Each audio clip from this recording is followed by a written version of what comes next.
നമ്മളൊരു organiser video ആയിട്ടാണ് വന്നിരിക്കുന്നത്. അപ്പോൾ ഇങ്ങനെ ഇരുന്ന ഒരു പെട്ടീനെ ഇതിൻ്റെ ലുക്ക് മൊത്തത്തിൽ നമ്മൾ മാറ്റാൻ പോവാണ്. അപ്പോൾ ആദ്യം തന്നെ വീഡിയോ സ്കിപ്പ് ചെയ്യാണ്ട് കാണുക. അതുപോലെ തന്നെ ചാനൽ മറക്കാതെ തന്നെ സബ്സ്ക്രൈബ് ചെയ്യുക, ലൈക്ക് ചെയ്യുക, കമൻറ്റ് ചെയ്യുക. അപ്പോൾ നമുക്ക് വീഡിയോയിലോട്ട് പോകാം. ഓക്കെ, അപ്പം ഇതുപോലത്തെ ബോക്സ് എല്ലാവരുടെയും വീട്ടിൽ കാണുമായിരിക്കുമല്ലോ. എന്തെങ്കിലും ആവശ്യത്തിന് വേണ്ടിയിട്ടൊക്കെ നമ്മളിങ്ങനെ എടുത്ത് സൂക്ഷിച്ച് വെക്കും. പക്ഷേ വലിയ ഉപകാരമൊന്നും കാണത്തില്ല, അവിടെ ഇങ്ങനെ പൊടി പിടിച്ചിരിക്കുകയായിരിക്കും. അപ്പം ഉണ്ടെങ്കിൽ നമുക്ക് ഇതുപോലെ അടിപൊളി ഒരു ഓർഗനൈസർ ഉണ്ടാക്കിയെടുക്കാം. ടേബിളിലോ അല്ലെങ്കിൽ നമ്മൾ ഷെൽഫിലൊക്കെ വേണമെങ്കിൽ വെക്കാം. അപ്പം നമുക്ക് ആദ്യം തന്നെ ഇതിൻ്റെ സൈഡെല്ലാം കട്ട് ചെയ്തെടുത്തിട്ടുണ്ട്. പിന്നെ ഇതിൻ്റെ ബേസ് ഓപ്പൺ ആയിട്ടിരിക്കുകയാണ്. അത് നമ്മൾ മാസ്കിംഗ് ടേപ്പ് വെച്ചിട്ടൊന്ന് ഒട്ടിച്ചു കൊടുക്കുന്നുണ്ട്. പിന്നെ ബേസ് കുറച്ച് കട്ടി ആകാൻ വേണ്ടിയിട്ട് വേറൊരു കാർഡ്ബോർഡും കൂടെ ഷീറ്റും കൂടെ ഒന്ന് ഒട്ടിച്ചു കൊടുക്കുന്നുണ്ട്. അപ്പം ഇതാണ് നമ്മുടെ ബേസ്. അപ്പം ഞാൻ ഇങ്ങനെ ഒരു ഷേപ്പിൽ ചെയ്യാൻ വേണ്ടിയിട്ടാണ് ഉദ്ദേശിച്ചിരിക്കുന്നത്. നിങ്ങൾക്ക് നിങ്ങളുടെ ഇഷ്ടത്തിന് ഒക്കെ അനുസരിച്ച് നിങ്ങളുടെ കാർഡ്ബോർഡിൻ്റെ വലുപ്പമൊക്കെ അനുസരിച്ചിട്ട് ചെയ്യാം കേട്ടോ. അപ്പം ഞാനതിന് മുമ്പ് അളവൊന്നും എടുത്ത് കട്ടൊന്നും ചെയ്തൊന്നും വെച്ചിട്ടൊന്നുമില്ല. നമ്മൾ ചെയ്യുമ്പം ഓരോ ഇഷ്ടത്തിനനുസരിച്ച് അവിടെ വെക്കണം ഇവിടെ വെക്കണം എന്നൊക്കെ തീരുമാനിച്ചിട്ട് ചെയ്യാമെന്നാണ് ഓർത്തിരിക്കുന്നത്. പിന്നെ ഇതിന് നമ്മൾ കവർ ചെയ്യാൻ പോവാണ്. അപ്പം ഞാനിത് ഗിഫ്റ്റ് റാപ്പ് ചെയ്യുന്ന പേപ്പറില്ല, അത് വെച്ചിട്ടാണ് കവർ ചെയ്തെടുക്കുന്നത്.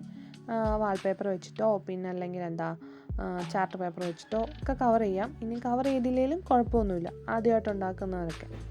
അത് കഴിഞ്ഞിട്ട് ഇതുപോലൊരു കാർഡ്ബോർഡ് പേസ് എടുത്തിട്ടുണ്ട്. ഞാൻ പറഞ്ഞില്ല, ഞാൻ നേരത്തെ ഒന്നും പ്ലാൻ ചെയ്തിട്ടില്ല, ഇപ്പോൾ ഉള്ള ബോക്സൊക്കെ വെച്ചിട്ടാണ് ചെയ്യുന്നത്. അപ്പോൾ ആദ്യം ഇതുപോലൊരു ബോക്സ് എടുത്തിട്ടുണ്ട്. എന്നിട്ട് ഇതിൻ്റെ സൈഡൊക്കെ ഒന്ന് കട്ട് ചെയ്തിട്ട് ഇങ്ങനെ ആ സൈഡ് ഞാൻ റൈറ്റ് സൈഡിലാണ് വെച്ചിരിക്കുന്നത്. നമ്മൾ ഡ്രോയറായിട്ട് ഇങ്ങനെ വലിച്ചെടുക്കത്തില്ലേ, അതുപോലെ സെറ്റ് ചെയ്യാൻ വേണ്ടിയിട്ടാണ്. അപ്പോൾ ഇതിൻ്റെ മുകൾ ഭാഗമൊക്കെ ഒന്ന് കട്ട് ചെയ്ത് ആ ഷേപ്പിലാക്കിയിട്ട് നമുക്കിതൊന്ന് കവർ ചെയ്തെടുക്കാം. അപ്പം നിങ്ങളുടെ കയ്യിൽ ഇങ്ങനെ പഴയ ബോക്സൊക്കെ കുറേ കാണുമല്ലോ, അപ്പോൾ അതൊക്കെ വെച്ചിട്ട് നമുക്ക് നല്ല അടിപൊളിയായിട്ട് ഉണ്ടാക്കിയെടുക്കാം കേട്ടോ. ഉള്ളത് വെച്ചിട്ട് നമുക്ക് ചെയ്യാം. അപ്പോൾ ഞാൻ അത് ഫസ്റ്റ് നമുക്ക് ഈ ഒരു കാർഡ്ബോർഡ് പീസ് ഒന്ന് ഒട്ടിച്ചെടുക്കുകയാണ്. ഫ്ലെക്സ് ക്യൂക്ക് വെച്ചിട്ടാണ് ഒട്ടിക്കുന്നത്. അപ്പോൾ നമുക്ക് പെട്ടെന്ന് ഒട്ടിക്കിട്ടുമല്ലോ. അപ്പം ഓൾറെഡി ഞാൻ മറ്റേ ബോക്സ് വെച്ചിട്ട് അതിൻ്റെ അളവൊക്കെ നോക്കിയിട്ടാണ് കേട്ടോ ഒട്ടിക്കുന്നത്. അപ്പോൾ അത് വെച്ചിട്ട് അങ്ങനെ ഒട്ടിക്കുകയല്ല, കാരണം പിന്നെ അത് വലിച്ചെടുക്കാൻ പറ്റത്തില്ലായിരിക്കും, അവിടെ ഒട്ടിപ്പോവും. അപ്പം നമ്മുടെ ഫസ്റ്റ് സ്റ്റെപ്പ് കഴിഞ്ഞിരിക്കുന്നു. ഇനി ഞാൻ ലെഫ്റ്റ് സൈഡിൽ വെക്കാൻ വേണ്ടിയിട്ട് ഇതുപോലെ തന്നെ 2 കാർഡ്ബോർഡ് പീസസ് കട്ട് ചെയ്തിട്ട് കവർ ചെയ്തെടുക്കുന്നു. അപ്പോൾ കവർ ചെയ്യുന്നതിൻ്റെ ഒന്നും വീഡിയോ ഒന്നും എടുത്തിട്ടില്ല കേട്ടോ. പിന്നെ ഇതെവിടെ വെക്കണ്ടേന്ന് ആദ്യമൊക്കെ ഒന്ന് നോക്കിയിട്ട് അത് നമ്മൾ ഒട്ടിച്ചു കൊടുക്കുന്നുണ്ട്. അപ്പോൾ ഇങ്ങനെ ഈ ഓർഗനൈസറൊക്കെ ഉണ്ടാക്കുമ്പം പറയേണ്ട, വീഡിയോയിൽ കാണുന്ന പോലെ തന്നെയാണ് നമ്മൾ പറയുന്നത്, ചുമ്മാ എന്തൊക്കെയോ പറഞ്ഞുകൊണ്ടിരിക്കും. അപ്പോൾ നിങ്ങൾക്ക് മനസ്സിലാവുന്നുണ്ടോ എന്ന് വിശ്വസിക്കുന്നു, അല്ലെങ്കിൽ നിങ്ങൾക്ക് വീഡിയോ കാണുമ്പോൾ മനസ്സിലാവുമായിരിക്കും. ഓക്കെ, അപ്പോൾ നമ്മുടെ അടുത്ത സ്റ്റെപ്പും കഴിഞ്ഞിരിക്കുന്നു. ആ 2 കാർഡ്ബോർഡ് പീസസും ഒട്ടിച്ചെടുത്തിട്ടുണ്ട്. അപ്പോൾ ഇതാണ് നമ്മുടെ ഫസ്റ്റ് ലെയർ. അപ്പോൾ ഫസ്റ്റ് ലെയർ ഫുള്ള് കംപ്ലീറ്റ് ആയിട്ടുണ്ട്. അപ്പം നല്ല രസമുണ്ടല്ലേ കാണാനൊക്കെ. ഓക്കെ, അപ്പം ഇത് കഴിഞ്ഞിട്ട് ഇനിയിപ്പോൾ നമ്മൾ കയ്യിലുള്ള ബോക്സൊക്കെ എവിടെയൊക്കെ വെക്കണം എന്നൊക്കെ നോക്കി ഞാൻ കുറേയൊക്കെ പ്ലാൻ ചെയ്തു. അപ്പോൾ അങ്ങനെ പ്ലാൻ ചെയ്തപ്പം ഈ ഒരു സൈഡ് എനിക്കെന്തോ ഇതായിട്ട് ഞാൻ ആ സൈഡ് കട്ട് ചെയ്ത് വിട്ടു. പിന്നെ ഇതുപോലത്തെ മൈസൂർ പാക്കിൻ്റെയും പിന്നെ ഇങ്ങനത്തെ നമുക്ക് ലഡുവൊക്കെ കിട്ടുന്ന ബോക്സൊക്കെ ഉണ്ടല്ലോ, അപ്പോൾ അതൊക്കെ ഞാൻ നേരത്തെ എടുത്ത് വെച്ചാണ് എന്തെങ്കിലും ആവശ്യം വരുമോ എന്ന് ഓർത്തിട്ട്. അപ്പം അതൊക്കെ ഇതിൻ്റെ അടിയിലും മണ്ടയിലൊക്കെ വെക്കാമെന്ന് ഓർത്തു. അപ്പം ഇത് നമ്മൾ മുമ്പ് വെച്ചതുപോലെ തന്നെ ഇവിടെ ഒരു ഡ്രോയർ പോലെ ആക്കാൻ വേണ്ടിയിട്ട് ആ ഒരു ബോക്സും കൂടെ ഞാൻ ആ ഷേപ്പിൽ കട്ട് ചെയ്തെടുക്കുന്നുണ്ട്.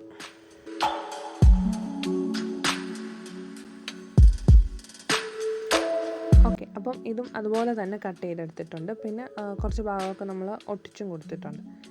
ഇനിയിപ്പോൾ നമ്മുടെ അടുത്ത സ്റ്റെപ്പ് എന്ന് പറഞ്ഞാൽ ഈ സൈഡിൽ നമുക്കൊരു മതിൽ പോലെ വെക്കണമല്ലോ സൈഡിൽ. അപ്പോൾ അതിന് വേണ്ടിയിട്ട് കാർഡ്ബോർഡ് പീസ് എടുത്ത് കവർ ചെയ്തെടുത്തിട്ടുണ്ട്.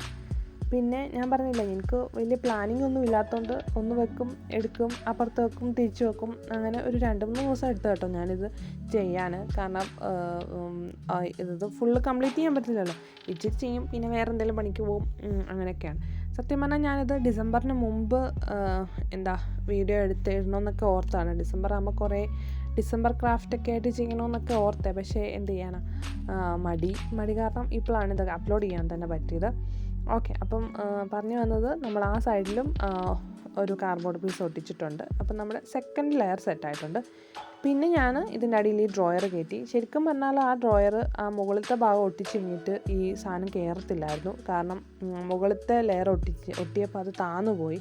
അതുകൊണ്ട് ആ ബോക്സ് കയറത്തില്ലായിരുന്നു. പിന്നെ ഞാൻ ആ ബോക്സിൻ്റെ മുകളിൽ കുറച്ച് ഭാഗം കട്ട് ചെയ്തിട്ട് തള്ളി കയറ്റി വെച്ചിരിക്കുകയാണ്. അപ്പോൾ നിങ്ങൾ അതൊക്കെ നോക്കിയിട്ടൊക്കെ ചെയ്യാവുള്ളൂ കേട്ടോ. ഇതുണ്ട്, ഇപ്പോൾ ഞാൻ ഇതുപോലെ ഒട്ടിച്ചപ്പം അടിയിൽ ആ ബോക്സ് അവിടെ ഒട്ടിപ്പോയി, പിന്നെ അത് വലിച്ച് വരച്ചു. അങ്ങനെ കുറേ അബദ്ധങ്ങളൊക്കെ പറ്റിയിട്ടുണ്ട്. പിന്നെ അവസാനം സെറ്റാവും. അപ്പോൾ വേണ്ട ഒരു ഫ്ലെക്സ് ബുക്ക് മൊത്തം ഞാനിപ്പോൾ തീർക്കും തോന്നുന്നു കേട്ടോ. കുറേ ഇങ്ങനെ വരിക്കോഴി ഒഴിച്ചിട്ടുണ്ട്, കയ്യിലൊന്നും വീണില്ല കേട്ടോ. അപ്പോൾ അങ്ങനെ നമ്മുടെ വേണ്ട അടുത്ത ലെയറും സെറ്റാക്കിയിട്ടുണ്ട്. അപ്പം ഇപ്പോൾ ഏകദേശം ഒരു ഡ്രോയറല്ല, ഒരു ഓർഗനൈസറിൻ്റെ ലുക്കൊക്കെ ഉണ്ടല്ലോ. പിന്നെ അടുത്തെന്ന് പറഞ്ഞാൽ ഈ ഒരു ഭാഗത്ത് എൻ്റെ കയ്യിലുള്ള പേപ്പർ ഏകദേശം തീർന്നിട്ടുണ്ട്. അപ്പോൾ അതുകൊണ്ട് ഞാനൊരു വൈറ്റ് പേപ്പറിലാണ് ഈ കാർഡ്ബോർഡ് പീസ് കവർ ചെയ്തിട്ട് അത് ആ സൈഡിൽ ഒട്ടിക്കുന്നുണ്ട്. അപ്പോൾ അതിന് നമ്മൾ 2-3 പാർട്ടായിട്ട് തിരിക്കാൻ വേണ്ടിയിട്ട് ഇതുപോലെ 2 ചെറിയ കാർഡ്ബോർഡ് പീസ് കട്ട് ചെയ്ത് ഒട്ടിക്കുന്നുണ്ട്. അപ്പോൾ നിങ്ങൾക്ക് മനസ്സിലാവുമെന്ന് വിശ്വസിക്കുന്നു. ഞാൻ അവിടെ ഒട്ടിക്കുന്നൊക്കെ പറഞ്ഞാൽ പെട്ടെന്ന് മനസ്സിലാകത്തില്ല, വീഡിയോയിൽ കാണുമ്പോൾ ഓക്കെ ആവുമായിരിക്കുമല്ലോ. ഓക്കെ, അപ്പോൾ ഇത്രയേ ഉള്ളൂ. നമ്മുടെ സ്റ്റെപ്പുകളൊക്കെ തീർന്നിട്ടുണ്ട്. ഇനിയിപ്പം നമ്മൾ ആദ്യം ഒരു സൈഡ് കട്ട് ചെയ്തിട്ടുണ്ടായിരുന്നു. അപ്പോൾ ആ ഒരു ഭാഗത്ത് ഇതുപോലത്തെ 2 ടിഷ്യൂ കിട്ടുമ്പോൾ ഉള്ള റോളർ ഉണ്ടല്ലോ, അത് നമ്മൾ കവർ ചെയ്തിട്ട് അത് ഒട്ടിച്ച് കൊടുക്കുന്നുണ്ട്. ഓക്കെ, ഒട്ടിച്ചല്ല, അത് ഞാൻ ചുമ്മാ ഫിക്സ് ചെയ്ത് വെച്ചാൽ മതി. അപ്പോൾ അതിൻ്റെ ഇടയിൽ നിന്നോളൂ. അപ്പം ഇത്രയേ ഉള്ളൂ. നമ്മുടെ ഓർഗനൈസർ റെഡി ആയിട്ടുണ്ട്. ആ ഒരു കാർഡ്ബോർഡ് ബോക്സ് ആണെന്ന് പറയില്ലല്ലേ, എനിക്ക് നല്ല ഇഷ്ടപ്പെട്ടു. കാരണം നല്ല ഭംഗിയുണ്ട് കാണാൻ. അപ്പം നിങ്ങളുടെ അഭിപ്രായം നിങ്ങൾ പറയുക. പിന്നെ ഞാൻ ഇതിൻ്റെ അടിയിലെല്ലാം ബോക്സൊക്കെ ഇട്ട് ഫിക്സ് ചെയ്ത് വെച്ചിട്ടുണ്ട്. ഓക്കെ, ഫസ്റ്റിലെ ബോക്സ് നമ്മൾ ഇവിടെ ഇട്ടിട്ടുണ്ട്. പിന്നെ അടുത്തത് നമ്മൾ ആ പായസം കൊണ്ട് ഉണ്ടാക്കിയില്ലേ, അതിൻ്റെ താഴെ ഇപ്പോൾ ഇടുന്നത് മറ്റേ ലഡു കിട്ടുന്നതാണ്. അപ്പോൾ അത് ഞാൻ കവർ ചെയ്തിട്ടില്ല. അതിന് ഗോൾഡ് കളർ ആയതുകൊണ്ട് ഈ പേപ്പറുമായിട്ട് കുറച്ച് മാറ്റമുള്ളതുകൊണ്ട് പിന്നെ ഞാൻ കവർ ഇട്ടിട്ടില്ല. ഓക്കെ, അപ്പോൾ എൻ്റെ ഏകദേശം നമ്മുടെ പരിപാടി കഴിഞ്ഞിട്ടുണ്ട്. 3 ദിവസം എടുത്ത് കേട്ടോ ഞാൻ സത്യം പറഞ്ഞാൽ ഇത് കംപ്ലീറ്റ് ചെയ്യാൻ. അത്രയും നേരമൊന്നും വേണ്ട, പക്ഷേ കുറച്ച് ചെയ്യും മടി അങ്ങനെയൊക്കെ ആയതുകൊണ്ടാണ് 3 ദിവസം കൊണ്ട് കംപ്ലീറ്റ് ചെയ്തെടുത്തത്. ഓക്കെ, അപ്പം നമ്മുടെ ഓർഗനൈസറിൻ്റെ പരിപാടി സെറ്റായിട്ടുണ്ട്. ഇനിയിപ്പം നമുക്ക് ഇതിനകത്ത് എന്തെങ്കിലുമൊക്കെ ഇട്ട് വെക്കാം. സത്യം പറഞ്ഞാൽ ഇത് ഞാൻ ഉണ്ടാക്കാനുള്ള മെയിൻ കാരണം എന്ന് വെച്ചാൽ ഈ റെസിൻ ആർട്ട് ചെയ്യുന്ന റെസിൻ വർക്ക് ഉള്ളതുകൊണ്ട് ഇങ്ങനെ കുറേ ചെറിയ കീ ചെയിൻസ്, കണക്ടർ, അങ്ങനത്തെ കുറേ ഐറ്റംസ് ഉണ്ട്. ഇതൊക്കെ എവിടെയെങ്കിലും എടുത്ത് വെക്കും, എന്നിട്ട് എന്തെങ്കിലും ആവശ്യം വരുമ്പോൾ തപ്പി മടുക്കും. അപ്പോൾ സത്യം പറഞ്ഞാൽ അതിന് വേണ്ടിയിട്ടാണ് ഞാൻ ഈ സാധനം ഉണ്ടാക്കിയത് തന്നെ. അപ്പോൾ ശരിക്കും പറഞ്ഞാൽ നല്ലപോലെ സാധനങ്ങൾ വെക്കാം കേട്ടോ. ഒരുപാട് സ്പേസ് ഉണ്ട്. അപ്പോൾ നമുക്ക് ആവശ്യമുള്ളതൊക്കെ വെച്ചിട്ടുണ്ട്. ഞാൻ സൈഡിൽ ഒരു ബുക്കൊക്കെ വെക്കാൻ വേണ്ടിയിട്ടാണ് അങ്ങനെ സെറ്റ് ചെയ്തത്. പിന്നെ മുകളിൽ പിഗ്മെൻറ്റ്സും കളറും ഗോൾഡ് ഫ്ലേക്സ്, സിൽവർ ഫ്ലേക്സ് അതൊക്കെ വെച്ചിട്ടുണ്ട്. പിന്നെ സെലോ ടേപ്പല്ല, അത് നമുക്ക് ഡ്രസ്സിന് വേണ്ടിയിട്ടുള്ള ടേപ്പാണ്, അത് വെച്ചിട്ടുണ്ട്. പിന്നെ നമ്മുടെ അതിനകത്ത് പെൻസിലും സ്കെച്ചും അങ്ങനെ എല്ലാം ഇട്ടൊക്കെ വെക്കാം. ഓക്കെ, അപ്പം നിങ്ങൾ ആദ്യം കണ്ട കാർഡ്ബോർഡ് ബോക്സ് ആണോ ഇപ്പോൾ ഇരിക്കുന്നത്? ശരിക്കും അതിൻ്റെ ലുക്ക് മാറിയില്ലേ? അപ്പോൾ എനിക്ക് നല്ല പേഴ്സണലി ഭയങ്കര ഇഷ്ടപ്പെട്ടു. അപ്പോൾ നിങ്ങളും വീട്ടിൽ ഇതുപോലെ പഴയതൊക്കെ ഉണ്ടെങ്കിൽ ഒന്ന് ഉണ്ടാക്കി നോക്കുക, അടിപൊളിയായിരിക്കും. ഓക്കെ, അപ്പോൾ ഞാൻ ഇനി കുറേ ക്രിസ്മസ് ക്രാഫ്റ്റ് വീഡിയോ ഒക്കെ ആയിട്ട് വരുന്നുണ്ട്. നിങ്ങൾ ചാനൽ സപ്പോർട്ട് ചെയ്യുക. ഓക്കെ, അപ്പോൾ മറക്കാതെ തന്നെ ലൈക്ക് ചെയ്യുക, കമൻറ്റ് ചെയ്യുക. ഓക്കെ, അപ്പം ബൈ.